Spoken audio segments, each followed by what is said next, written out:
৬৩৫ খ্রিস্টাব্দে হিজরি ১৪ সনের রজব মাসের শেষ ভাগের সেই বসন্তকালে মধ্যপ্রাচ্যের আকাশে যখন সূর্য তার সোনালি আলো ছড়িয়ে দিচ্ছিল, তখন পৃথিবীর বুকে এক নতুন ইতিহাসের জন্ম হচ্ছিল। এ কেবল দিগন্তবিস্তৃত মরুভূমির বুকে উটের কাফেলার এগিয়ে চলা ছিল না, এ ছিল বিশ্বাস, সাহস আর দৃঢ় সংকল্পের এক মহাকাব্যিক যাত্রা। ধুলোর আস্তরণ ভেদ করে যখন সূর্যের আলো চোখে পড়ছিল, মনে হচ্ছিল যেন কোনো সোনালি স্বপ্ন বাস্তব হয়ে উঠেছে। এই কাফেলার মধ্যমণি, যার চোখে ছিল অগাধ বিশ্বাস আর দৃঢ় সংকল্প, তিনি ছিলেন খালিদ বিন ওয়ালিদ রাজিয়াল্লাহু আনহু, আল্লাহর তলোয়ার, যার নাম শুনলেই রোমান সাম্রাজ্যের বুক কেঁপে উঠত। ইয়ারমুকের ধূসর প্রান্তর তখনও তার বুকের গভীরে হাজারো সৈনিকের শেষ নিঃশ্বাসের গল্প লুকিয়ে রেখেছিল। রোমান সাম্রাজ্যের অহংকার, তাদের অজেয় হওয়ার মিথ সেই প্রান্তরে ধুলোয় মিশে গিয়েছিল। মুসলিমরা জয়ী হয়েছিল এক অভাবনীয় বিজয়। কিন্তু এই জয় এসেছিল এক বিশাল আত্মত্যাগের মধ্য দিয়ে। সহস্রাধিক মুসলিম যোদ্ধা শাহাদত বরণ করেছিলেন, তাদের পবিত্র রক্তে সিক্ত হয়েছিল ইয়ারমুকের মাটি। প্রতিটি সূর্যোদয় যেন মনে করিয়ে দিচ্ছিল সেই কঠিন সংগ্রামের কথা, সেই সব সাথীদের কথা যারা নিজেদের জীবন উৎসর্গ করে ইসলামের ঝান্ডা উঁচিয়ে ধরেছিলেন। এই যুদ্ধের পর মুসলিম বাহিনী তখন এক অভাবনীয় বিজয়ের দ্বারপ্রান্তে দাঁড়িয়ে, কিন্তু খালিদ রাজিয়াল্লাহু আনহু জানতেন ইয়ারমুক শুধু একটি সূচনা, আসল কাজ বাকি। বিজয়ের ধারাকে অব্যাহত রাখতে হলে শত্রুর শেষ শক্তিকে সমূলে উৎপাদন করতে হবে। তার চোখ তখন পশ্চিমে দূর দিগন্তে অবস্থিত ফাহুলের দিকে স্থির হয়েছিল। বাইজেন্টাইনদের কাছে এটি ছিল পেলা, জর্ডান উপত্যকার এক শক্তিশালী দুর্গ, যা তাদের শেষ সামরিক অস্তিত্বের প্রতীক হয়ে দাঁড়িয়েছিল। দামেস্কের পতনের পর এবং ইয়ারমুকের বিপর্যয়ের পর রোমান সেনাপতি সাকলান তার অবশিষ্ট সৈন্যদল নিয়ে ফাহলে আশ্রয় নিয়েছিলেন। তার মনে ছিল ইয়ারমুকের পরাজয়ের এক গভীর ক্ষত, এক জ্বলন্ত প্রতিশোধের আগুন। তিনি ফাহলকে মুসলিমদের বিরুদ্ধে শেষ প্রতিরোধের কেন্দ্র হিসেবে গড়ে তুলতে মরিয়াছিলেন। ফাহল ছিল জর্ডান উপত্যকার উর্বর ভূমির প্রাণকেন্দ্র, যেখানে জল ও কৃষি সম্পদের প্রাচুর্য ছিল। এর কৌশলগত গুরুত্ব ছিল অপরিসীম।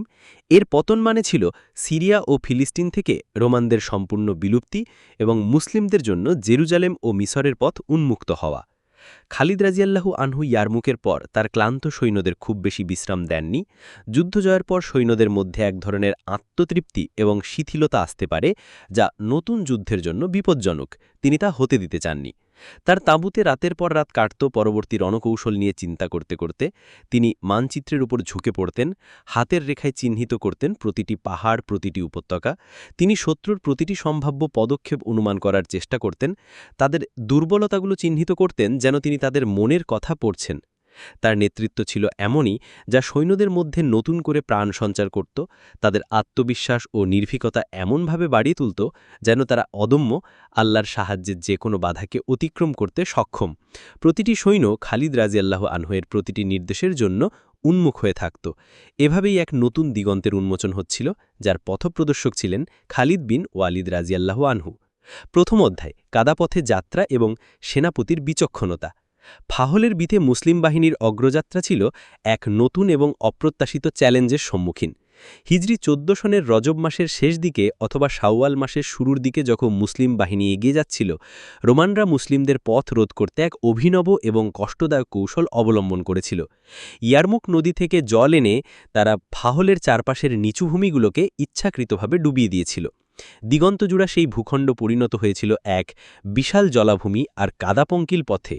সূর্যের প্রখর আলো যখন সেই জলময় পৃষ্ঠে প্রতিফলিত হচ্ছিল, তখন এক অদ্ভুত মায়াজাল তৈরি হচ্ছিল, যা সৈন্যদের মনে বিষাদের ছায়া ফেলছিল।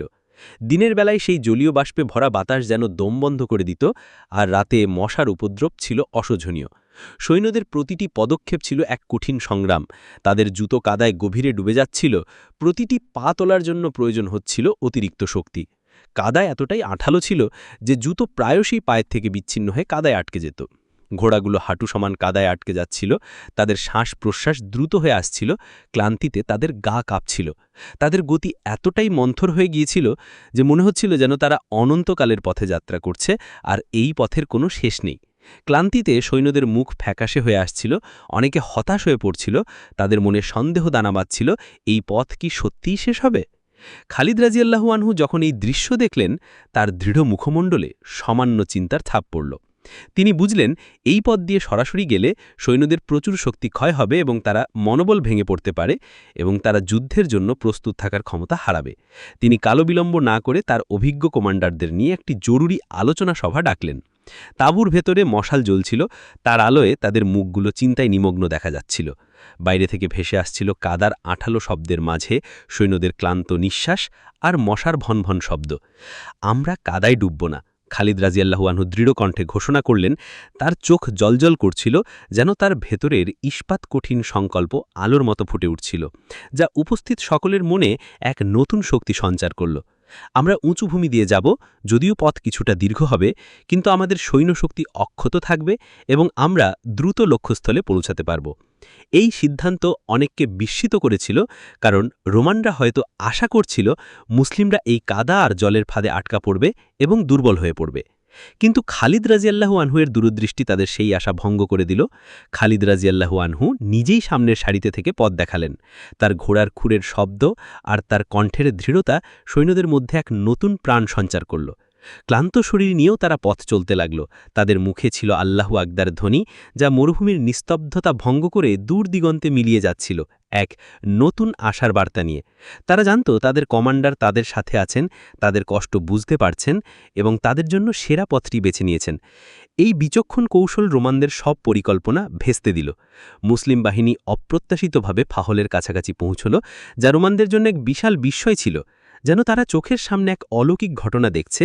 তাদের পরিকল্পনা এভাবে ব্যর্থ হতে পারে তা তাদের ধারণাতেও ছিল না। দ্বিতীয় অধ্যায়, ফাহলের দুর্গ, অহংকারের শেষ দেওয়াল।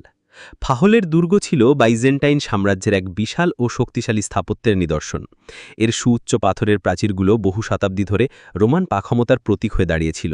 প্রাচীরগুলো এতটাই মজবুত ছিল যে মনে হতো যেন এগুলো কোনো বিশাল পাহাড়ের অবিচ্ছেদ্য অংশ, যা মানবসৃষ্ট নয় বরং প্রকৃতিরই এক অংশ।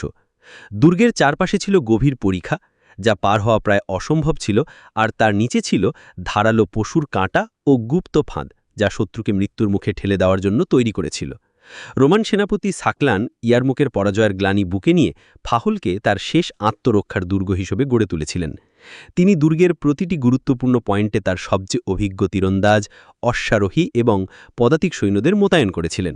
তার নির্দেশ ছিল স্পষ্ট: শেষ রক্তবিন্দু দিয়েও ফাহল রক্ষা করো, ইয়ারমুকের প্রতিশোধ নাও, সাম্রাজ্যের সম্মান রক্ষা করো।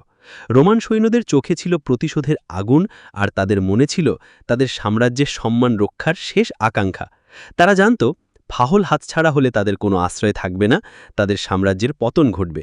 হিজরি 14 সনের রজব মাসের শেষ দিকে অথবা হিজরি 15 সনের মহাররাম মাসের শুরুর দিকে যুদ্ধের দিনটি এলো। সকালের প্রথম আলো যখন ফাহলের প্রাচীরে এসে পড়ল, তখন এক নতুন অধ্যায়ের সূচনা হলো। সূর্যের প্রথম কিরণ যখন প্রাচীরের পাথরে প্রতিফলিত হচ্ছিল, তখন মুসলিম বাহিনী আল্লাহু আকবার ধ্বনি দিয়ে আক্রমণ শুরু করল।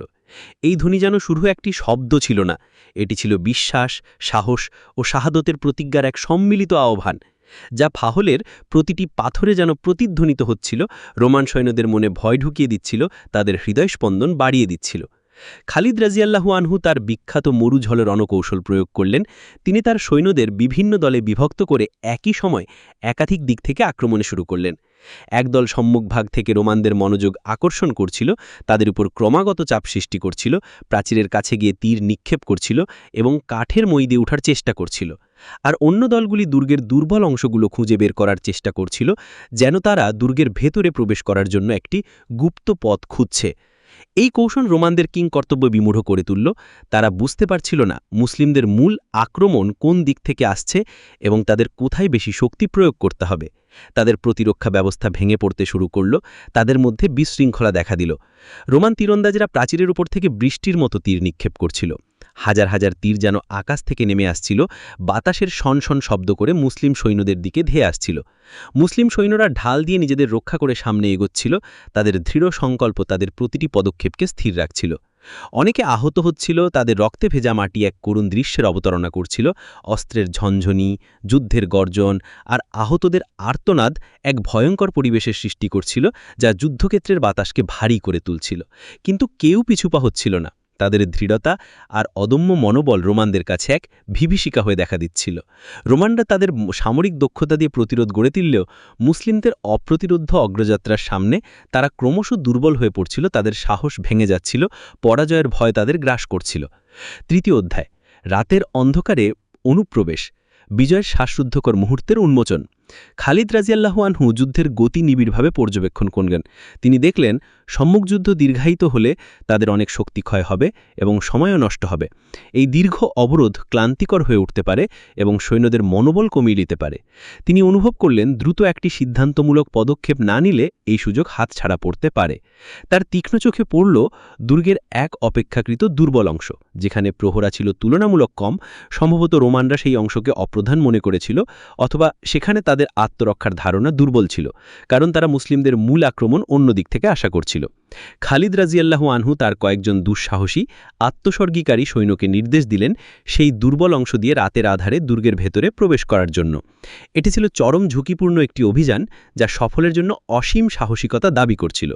সূর্য অস্ত যেতেই আধার ঘনিয়ে এলো, ফাহলের আকাশে তারাগুলো মিটিমিটি করছিল, যেন তারা আসন্ন ঘটনার নীরব সাক্ষী, এক মহাকাব্যিক অধ্যায়ের শুরু দেখছিল। মুসলিম সৈন্যরা নিঃশব্দে সেই দুর্বল অংশের দিকে এগিয়ে গেল। তাদের পদক্ষেপ ছিল অত্যন্ত সতর্ক, প্রতিটি শব্দ যেন মৃত্যুর কারণ হতে পারে।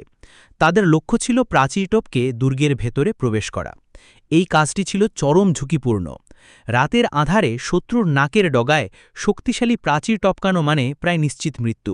সামান্যতম শব্দ বা ভুল পদক্ষেপ তাদের জীবনের অবসান ঘটাতে পারত। শত্রুর হাতে ধরা পড়ার অর্থ ছিল নির্মম পরিণতি। কিন্তু খালিদ রাদিয়াল্লাহু আনহু এর সৈন্যরা ছিল আল্লাহর উপর পূর্ণ বিশ্বাসী এবং অদম্য। তাদের মনে ছিল আল্লাহর নাম, আর চোখে ছিল শাহাদাতের আকাঙ্ক্ষা, যা তাদের সব ভয়কে জয় করতে সাহায্য করছিল। তারা দড়ি এবং কিছু সাধারণ সরঞ্জাম ব্যবহার করে একে একে প্রাচীর টপকে দুর্গের ভেতরে প্রবেশ করতে লাগল। প্রতিটি সফল অনুপ্রবেশ যেন বিজয়ের এক ধাপ এগিয়ে যাওয়া। প্রতিটি নিঃশ্বাস যেন বিজয়ের সুবাস ছড়াচ্ছিল, যা তাদের মনে এক অব্যক্ত আনন্দ এনে দিচ্ছিল। একবার ভেতরে প্রবেশ করার পর তারা দ্রুত এবং অতর্কিতে রোমান সৈন্যদের উপর হামলা চালাল। রাতের নিঃশব্দতা ভেঙে গেল অস্ত্রের ঝনঝনানি আর আর্তনাদে। এই অপ্রত্যাশিত হামলা রোমানদের মধ্যে ব্যাপক বিশৃঙ্খলা সৃষ্টি করল। তারা যখন বুঝতে পারল যে মুসলিমরা দুর্গের ভেতরে প্রবেশ করেছে, তখন তাদের মনোবল সম্পূর্ণ ভেঙে পড়ল। রাতের আধারে তাদের নিজেদের সৈন্যদের চিৎকার আর মুসলিমদের আল্লাহু আকবার ধ্বনি রোমান শিবিরে এক বিভীষিকাময় আতঙ্ক ছড়িয়ে দিল, তাদের ঘুম কেড়ে নিল। সাকলান, যিনি তখনও মনে করছিলেন তার দুর্গ সুরক্ষিত আছে, এই খবরে দিশেহারা হয়ে পড়লেন। তার সৈন্যরা দিশেহারা হয়ে পড়ল এবং তাদের মধ্যে আতঙ্ক ছড়িয়ে পড়ল। রোমানরা তাদের সামরিক শৃঙ্খল হারালো এবং বিশৃঙ্খলভাবে পালাতে শুরু করল। তাদের একমাত্র লক্ষ্য ছিল জীবন বাঁচানো, সম্মান নয়। ভোর হওয়ার আগেই ফাহলের দুর্গ সম্পূর্ণভাবে মুসলিমদের দখলে চলে এলো। যুদ্ধের ভয়াবহতা তখনও বাতাসে লেগেছিল, রক্তের গন্ধ বাতাসে মিশেছিল, কিন্তু বিজয়ের আনন্দ মুসলিম শিবিরে এক নতুন উদ্দীপনা এনে দিল। মুসলিমদের পতাকা উড়ছিল ফাহলের সর্বোচ্চ প্রাচীরের ওপর, যা বিজয়ের এক নতুন বার্তা দিচ্ছিল, ইসলামের বিজয় বার্তা। সাকলান তার কয়েকজন বিশ্বস্ত সৈনিক নিয়ে পালানোর চেষ্টা করলেন, কিন্তু খালিদ রাদিয়াল্লাহু আনহুয়ের সৈন্যরা তাদের পিছু ধাওয়া করে ধরে ফেলল। ফাহলের পতনের মাধ্যমে জর্ডান উপত্যকায় রোমানদের আধিপত্যের শেষ চিহ্নটুকু মুছে গেল। চতুর্থ অধ্যায়, বিজয়ের পর এক নতুন সভ্যতার মহাযাত্রা। ফাহলের বিজয় ছিল মুসলিমদের জন্য এক ঐতিহাসিক এবং কৌশলগতভাবে অত্যন্ত গুরুত্বপূর্ণ বিজয়। এই বিজয়ের ফলে সিরিয়া ও ফিলিস্তিনে রোমানদের সামরিক উপস্থিতি প্রায় সম্পূর্ণভাবে বিলুপ্ত হল।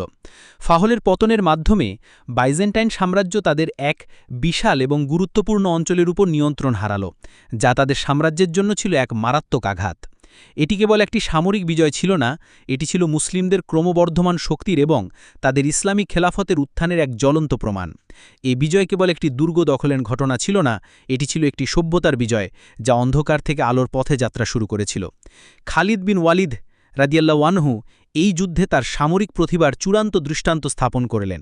তার বিচক্ষণতা, অদম্য সাহস এবং যে কোনো পরিস্থিতিতে দ্রুত ও সঠিক সিদ্ধান্ত নেওয়ার ক্ষমতা তাকে সত্যি সাইফুল্লাহ বা আল্লাহর তলোয়ার উপাধিতে সার্থকতা দিয়েছিল। তিনি কেবল একজন সাহসী যোদ্ধা ছিলেন না, তিনি ছিলেন একজন সুদক্ষ কৌশলবিদ, একজন দূরদর্শী নেতা, যিনি অসম পরিস্থিতিতেও যুদ্ধের মোড় ঘুরিয়ে দিতে পারতেন। তার নেতৃত্বেই মুসলিম বাহিনী এক বিশাল সাম্রাজ্যের ভিত্তি স্থাপন করেছিল, যা পৃথিবীর ইতিহাসকে চিরতরে বদলে দেবে, নতুন সভ্যতার জন্ম দেবে। ফাহলের ধূসর প্রান্তরে রক্ত আর কাদার উপর দাঁড়িয়ে খালিদ রাদিয়াল্লাহু আনহু তার বিজয়ী সৈন্যদের দিকে তাকালেন। তাদের চোখে ছিল বিজয়ের আনন্দ এবং মুখে ছিল আল্লাহর শুকরিয়া। তার মনে ছিল এক গভীর প্রশান্তি, এক মহান উদ্দেশ্য সাধনের তৃপ্তি। তিনি জানতেন এই বিজয় ছিল এক নতুন দিগন্তের উন্মোচন। এই বিজয় ছিল সত্যের জয়, ন্যায়ের জয় এবং এমন এক সভ্যতার ভিত্তি স্থাপন যা বিশ্বের বুকে নতুন আলোর মশাল জ্বালাবে। ফাহলের বিজয় ছিল শুধু একটি দুর্গ দখলের নয়, এটি ছিল একটি পরাশক্তির ক্ষয় এবং এক নতুন শক্তির উত্থানের প্রতীক। এই বিজয় মুসলিমদের আত্মবিশ্বাসকে আরও কয়েক গুণ বাড়িয়ে দিল, যা তাদেরকে পরবর্তী অভিযানগুলোর জন্য প্রস্তুত করে তুলল। ফাহল ছিল সেই সিঁড়ির একটি ধাপ যা মুসলিমদেরকে জেরুজালেম, মিশর এবং তার উপরে সুদূর স্পেনের দিকে এগিয়ে নিয়ে গিয়েছিল। খালিদ বিন ওয়ালিদ রাদিয়াল্লাহু আনহু এর বিজয় শুধু সামরিক ইতিহাসের পাতায় সীমাবদ্ধ ছিল না, এটি মুসলিম উম্মার আত্মবিশ্বাসের প্রতীক হয়ে আছে। তার কৌশল, তার সাহসিকতা এবং আল্লাহর প্রতি তার অগাধ বিশ্বাস, এই সবই প্রজন্মের পর প্রজন্মকে প্রেরণা জুগিয়ে চলেছে। ফাহলের বিজয়ে এমন এক গল্প যা প্রমাণ করে যে বিশ্বাস, সাহস আর বিচক্ষণতা দিয়ে যে কোনো অসম্ভবকে সম্ভব করা যায়। এটি কেবল একটি যুদ্ধ নয়, এটি ছিল এক মহাকাব্যিক যাত্রা যার রচয়িতা ছিলেন খালিদ বিন ওয়ালিদ রাদিয়াল্লাহু আনহু এবং তার নির্ভীক সঙ্গীরা, যারা আল্লাহর পথে নিজেদের জীবন উৎসর্গ করতে প্রস্তুত ছিলেন। আজও ফাহলের নাম উচ্চারিত হলে খালিদ বিন ওয়ালিদ রাদিয়াল্লাহু আনহু এর বীরত্বপূর্ণ নেতৃত্বের প্রতিচ্ছবি আমাদের মনে ভেসে ওঠে।